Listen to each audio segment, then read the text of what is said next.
I look at everybody. I mean, I look at the wins this year. Like for me, like I submitted a few films into film festivals. They got accepted into film festivals. That was a win there because I hadn't submitted a film into a film festival since donkey years. I don't know, probably like at least 7 or 8 years. So that was really cool. I mean, and then that sparked Will to then submit his film, which he did. You debut your film earlier this year, your documentary? Yeah, it was in May. Okay, so like he not only like completes this film that we were waiting for him to complete, and it was just dope. And it was emotional, and it just was so like it had the Will isms all over it. But then he then goes and then he's like, okay, well, Tristan's submitting stuff to film festivals, and then now he's telling me to do it, so I'm gonna try it, and then he does it too, and it's like, but this is, I think, what people don't understand is that you're a product, your perspective and your success and the way that you navigate through life is a direct connection and a product of the people that you surround yourself with and your environments. So like who are you surrounding yourself with? If we're in a iMessage group, right? And like it can be dead for like a month and then somebody just sparks off a conversation. I got a drone, I got this, or I created this, check out my video, or I just this just got into a film festival, and then that sparks us to be better. And I think True that that. how many people have that, you know what I mean? And that's valuable. It's not just, hey, I got we don't talk about. I noticed that with us, even with this year, where people were like, okay, everything's on lockdown, so now we're going to Instagram lives, and now we're going to I Zoom know, yeah. calls and whatever else, right? And we need to get more followers, right? We didn't really get caught up in that. Like we No. never talk about how many followers or how many subscribers we have, because that's not the ultimate point. Because you could have 10 Mm. subscribers and be a super dope successful person outside of YouTube or outside of Instagram. But we kind of put everything in perspective, and I don't know. Am I making any sense here? I know I'm rambling on a Oh, little bit, but you're talking dollars right now, fam. Like people Yeah. like to look at some of those more, I call it instant gratification, and they look at what are you good at, do more of it type of thing. mm, And I think this year I learned it's not necessarily do what you're good at. It's more like do what you're curious about. And if you ooh, do say that that, again. Say that again. don't do what you're good at. Do what you're curious about. You know what I mean? Like, do what are you curious about? Those things are going to always be, because there's always going to be somebody else who's also somewhat curious about that, and you're going to be so much more fulfilled. So I love music. I wish I could be a music producer. I have lots of giftings in music that I could probably be spend lots of time doing it, but I don't think I'd be happy. I think I'd be frustrated. I think I would waste a lot of time. I don't think I'd be as productive. I don't think I'd make a lot of money. But if I continue to talk about subjects that are that people are also curious about, that I'm curious about, I think it's an easier pathway to a viable story. And I think, Will, you probably live more in this realm where you have a thought or an idea, and then maybe that is a journal entry, and then you go from there and fleshing it out. Say, you know what, I'm curious about this. I'm pondering about this. I'm sure there's other people who are having these same types of thoughts and ideas, and that's a pathway to get to the story. But I think if you just look at the metrics and the number and how am I going to get more followers, that's so vain and it's so shallow that it's actually not even worth talking about, because it's so little and it's not even deep. But if you talk about curiosity, then you could actually talk about storylines and arcs, and you Yeah. can talk and start to see the transformation. Yeah, no, I 100%. love that. And like one of the things, and we're talking about like people chasing in like Instagram live and this and that, like TikToks and all this stuff now. It's just like it just goes back to the same thing of like, you know looking for, oh, I need this lens, I need this camera, I need this drone, da, da, da. It's like you're always gonna like be chasing this shiny new thing, and just like you just need to do it. And the beautiful thing, and also the scary thing about like the time that we're living in right now, is that there is no like checklist, check path that you can follow. And in many ways you can look at what's successful a lot of the times on a platform like YouTube. And I know myself well enough, and like I've experimented with some of the things that just like that generally works and does well on like YouTube for other people. Mm-hmm. It's just not me. So when I do it, when I do a product review, it's just like it's flat.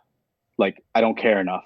You Mm-hmm. know, I don't want to talk about the product. I want to use it, and you know, if you ask me about it, I'll tell you about it. But like I'm not gonna devote time to like creating a story around that, right?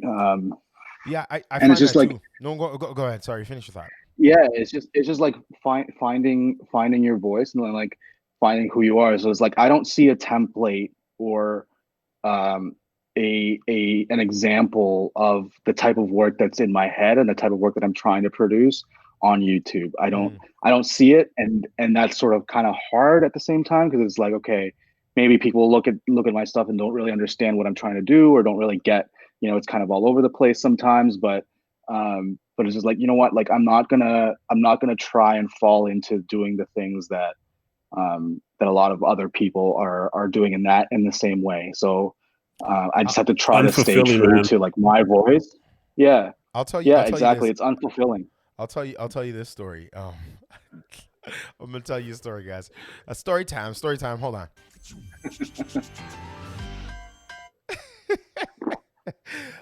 Story time here, and so about I would say earlier this year, maybe about 3 to 4 months ago, I was working on things for my YouTube channel, and it was things are happening really fast with my YouTube channel. Things are growing as you could see, like from last year to this year, there's exponential increase. I got close to like 2,000 subscribers this year, which was like amazing because I had just hit 1,000 like around this time last year, and things were going well, and I was doing like product reviews, but then also just talking about stuff I wanted to do and doing funny videos and whatever else, right? And just to your point, Will, it took me a while to kind of find my rhythm and find my cadence, my own voice. And I know what my audience likes, but then I also know what I like to create. And I don't like if Yeah, I don't want to review something, I'm not going to review it, right? Or just because everybody's reviewing this gimbal that just came out, I'm not going to run out and buy it, and review it so that I can get some of those views. I want to use it. I want to use the product. I want to see how it works in my workflow and then share my own perspective on it, right? Because I don't want to fall into that sort of trap of like being a content creator, marketing products, but not actually creating things like creating stories or telling stories or creating films or whatever else, right? Mhm. And I remember, I'm doing my thing. I'm doing like my Zcam reviews or whatever else, and a very well known um, storyteller within sort of the filming industry, said to me, like, why are you doing like reviews on like filters or lights or whatever else? Like you should tell stories. You should tell films, right? And it kind of stung a little bit when they said that to me. Um, for a few different reasons because I thought that I was doing something that I liked. I actually want to teach people and I love educating people about tools and ways to become better filmmakers. But then number two, it kind of bothered me because they at one point in their career had partnerships with corporations and doing reviews on lenses and filters themselves, right? But now because I guess they graduated to a certain place in their life and they have certain priorities, in a way they were complimenting me, but they were also being hypocritical in the sense of like they were complimenting me because they loved my storytelling abilities, but then they also were challenging the content I was creating because they felt like I could do better than just doing reviews, which I understood. But at the same time, I felt like that's the problem with when you aren't confident in your own voice because for me at that point I knew my audience, I knew what I love to create, but I was kind of on shaky ground. I was kind of questioning myself a little bit whether or not I was making the right decisions as a content creator because of this person saying and questioning what I was creating.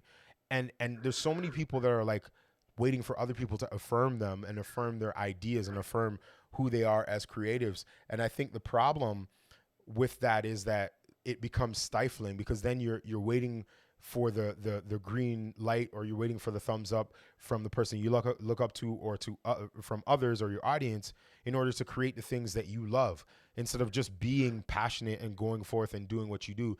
And I think more creatives need to focus in on not what other people think they should do, but what they think they should do, and figuring out what their voice is moving forward in order to create the content that they love. Because the moment I started to create content I loved, it connected to the audience that wanted to see more of the content I was creating, but I want to really see more of me, right? So it's there's a connection between finding your passion and your voice and creating content that actually draws people in. Because if you're passionate about that thing, it'll come through, and then that excitement and that charisma is going to draw people in, right? But I think oftentimes people do what pragmatically makes sense, but then they fall into the trap of like not really being passionate about it, you know?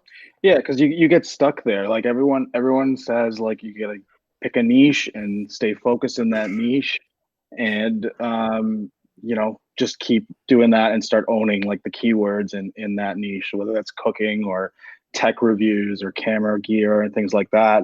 But it's just like if you start there and you just kind of do that like without the passion, and that's genuinely like I think there's a lot of great YouTubers out there that genuinely do a really good job with like reviews and breaking down products. Tristan, I think you're definitely one of them. And like that, like I couldn't do what Tristan does. And I see a lot of people trying to do the kind of things that Tristan does, and they get a lot of views and all that stuff. They're great with the SEO and their thumbnails are on point or whatever. But like, I'm like, Tristan's better. You know what I mean? And Yeah. and that kind of like that kind of bothers me in a way that like that whatever the YouTube platform kind of just works that way. Mm-hmm. But then also it's just like, all right, like Tristan's doing it his way. The guys who make it, they're gonna do it their way. So like I'm gonna do it my way. Me, like Will Ramirez, that's my niche, because nobody else can touch that niche. Like nobody else knows how to be or think or create like Will Ramirez. Yeah. So like I'm not gonna think about something externally. It's just like, yeah, sometimes I'm cooking, sometimes I'm talking about books, sometimes I'm just walking down the street to get a coffee, but it's all me. Mm-hmm. And that's sort of the hard part. I think there's a lot of videos out there that kind of give you a strategy for YouTube, something like make four videos a month. 3 of them are like SEO, are for like SEO and to rank and search, and then one of them is like your passion, your personal videos that people can discover you as a personality and things like that. Or like Roberto Blake talks about just making 100 bad videos, and then eventually you'll find your voice. And I think that's fine, and like everybody can kind of do it their way. And I think it's just I stopped listening to how to build a YouTube channel, how to grow a YouTube channel in 2020, 2019, 2018. Which is its own niche, by the way. Which the is its YouTube own niche. growth is its own niche. Like exactly. Exactly. Hold on. So we got some comments here. Let me just jump over here. We got dummy thick burrito. Okay. that's an interesting name there. Let me put up your comment there. So many creatives out there with a voice now and an avenue to showcase their art. Yeah, no, I mean, yes and no. I mean, I think there's a lot of artists. To your point, I don't know if they necessarily have their own voice. I was. It's funny. We're all part of a group called No Small Creative, or Creators, right? That's what it's called. Yeah. Okay, I just want to make sure. And somebody posted something in there about Peter McKinnon, and I was like, and they kind of were, they had a little sauce in there. They were like, hey, people, there's a lot of haters on Peter McKinnon, and but watch this video because he did a film about for Hyundai Canada and blah blah blah, and we should really respect him and this and that. And I was like, there's a difference between people actively hating a person and praying for their destruction, which I don't think anybody is for Peter McKinnon, and people saying, what, he's just not my cup of tea, or I can see that, maybe in this video he's really passionate and he's doing something because he loves it, and then in these other 3 videos he's trying to sell me something, right? Like just being honest and having a transparent conversation doesn't mean that you're hating on somebody, right? It's just identifying like what your tastes are and what you actually appreciate about content creators, right? And I think that just because you don't have 5 million subscribers doesn't mean that, number one, you're not successful, you're not an authority in a thing, you didn't put in your 10,000 hours, and you're not working with great brands. Like I know a lot of people that have, I know amazing brands that have hundreds of thousands of followers, make millions and millions of dollars, that have 10 people on their YouTube channel. So I mean, again, we just have to be really, really careful about how we gauge success. And also, one of the things I noticed both with myself and you guys is that we kind of stopped following a lot of those people, not because they're bad, but because we wanted to find our own voice. And sometimes in finding your own voice, or trying to find your own voice, you have to kind of detoxify yourself from all of the things that will influence you, because then you'll be jumping into every video like, hey everybody, and it's like, that's not you, right? Like, don't do that if that's not you, right? Yeah, and like, yeah, I think like as any creative, any artist, I think you start off with like imitation. You find the things that you like, the people that you like, and you try to be like them and try to create like them. I try not to like fall into that from like a YouTube standpoint, because I feel like I'm striving for something that's beyond YouTube, right? And like right now, that road is taking me through YouTube. But like I'm looking at films. I'm looking at, I've been watching a lot of Italian films lately, and I know I sound